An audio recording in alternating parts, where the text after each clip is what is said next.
came to Vigan 4 years ago and already there are so many changes. Vigan was very much different since I last visited 4 years ago.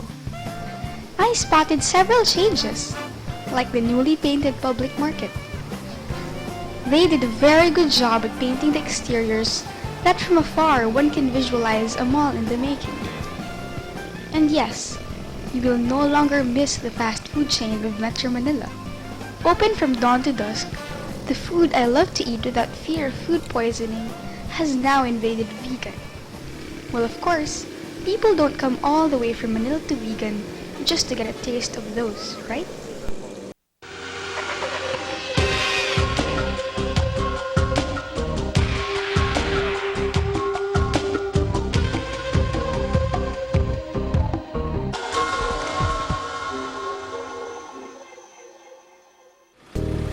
Have you ever heard of Mira Hills before? They say this is the first and only eco park in Vigan. Mira Hills is an ideal place to relax, unwind, and meditate. Look at all the greeneries, the flowers, even an aviary.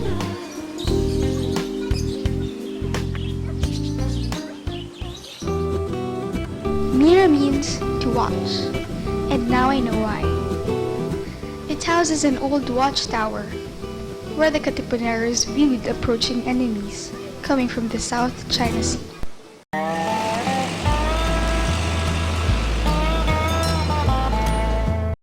I have always wondered how the interiors of the famous Vigan ancestral houses looked like, since I only viewed these houses from the outside as we strolled along Crisolog Street the last time I was here. Today, I will take that peak of a lifetime and I'm not letting go of it. Our first stop was the Sequia Mansion. This house was a gift to Alicia by her father during her wedding day to no other than the late President Elpidio Quirino, the country's first Ilocano president. While this was home to the couple and their lovely children Vicky, Tommy, and Nena, the Sequia Mansion was also considered the Malacanang of the North during President Quirino's term, according to one of the grandchildren of the late president, who gave us a grand tour of the mansion.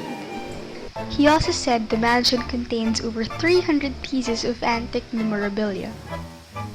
It must take a lot of effort to be able to preserve antiques that many, not to mention the cost of keeping them nice and clean all the time. The ground floor housed most of President Quirino's personal items: wooden desk, sign pen, poker table, bed, dresser, photos and gifts from other countries, notably a replica of Taj Mahal made out of alabaster. I was amazed at how the miniature model, with all its intricate details, was preserved. A huge bookshelf kept intact old documents and chronicles. And what did the president wear at that time? I expected to see trademark Americanas. Displayed instead were colored Barong Tagalogs, and yes, still shiny shoes. The typical wooden staircase led us to the second floor, where huge and costly paintings are displayed all over. It seems to me that a Marsola may have been their favorite. Plush draperies drooped on room entrances, and I counted 4 mini living rooms inside, plus another one in their spacious veranda. The hallway led to a dining room that served the late president's guests. There was a table of solid wood conveniently seating 14 people, expandable to seat 20. I can't imagine myself in one of these banquets. Fine dining amidst the atmosphere of elegance, which can be viewed from the wide capiz windows that align the entire second floor.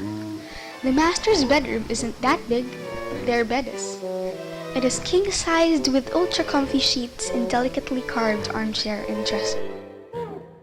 Our last stop was inside a deluxe guest room with big wardrobe mirrors and fine narrow bedposts. Instead of giving me the creeps, the century-old house gave me some sense of nationalism, knowing that I am inside a Philippine heritage site.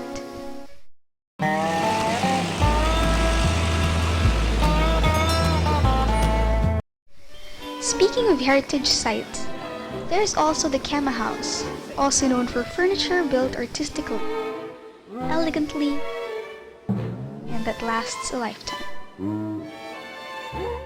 Wow, I really enjoyed viewing the ancestral houses from the inside. Aside from being picturesque structures, they give us a peek at the richness of our heritage. Now who would ever think of a terracotta factory nestled inside a hidden garden?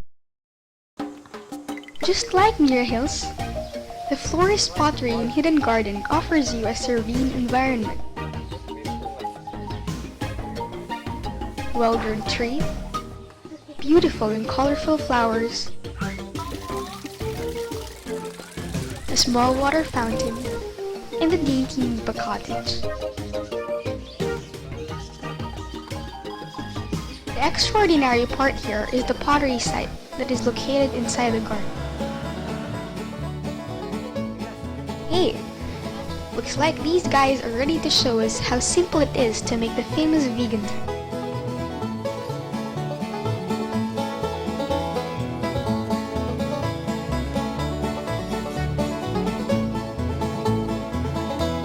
Easy as 1, 2, 3, huh? Of course! We'll have to cook them on open fire and voila! Ito po ang product namin dito sa Vigan, Ilocos Sur, Vigan City rather. At itong mga tiles na to is still derived from the Spanish era. Mga materials was derived from those Spaniards and even on the process of cooking. As of now, mas gusto pa rin nila ang product dito sa Vigan City dahil nga sa durability. And one thing more, yung process niya ay talagang traditional way, kaya siya matibay. That's a wrap! This garden is as unique as it can be.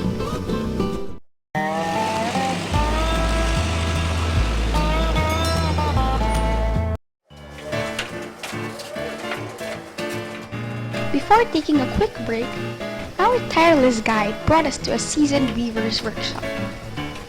Notice the hand and foot coordination that is required to complete one Abel Iloco table runner or blanket. Each of these woven pieces take at least 3 weeks to finish. Wow! Now, off to an alfresco joint to taste the much talked about empanada, vegan style. For $20 you have shredded chicken, vegetables, egg yolk, and you guessed it right, vegan longaniza, all wrapped up in crispy fried dough. It is delicious, but it's plenty for my little tummy.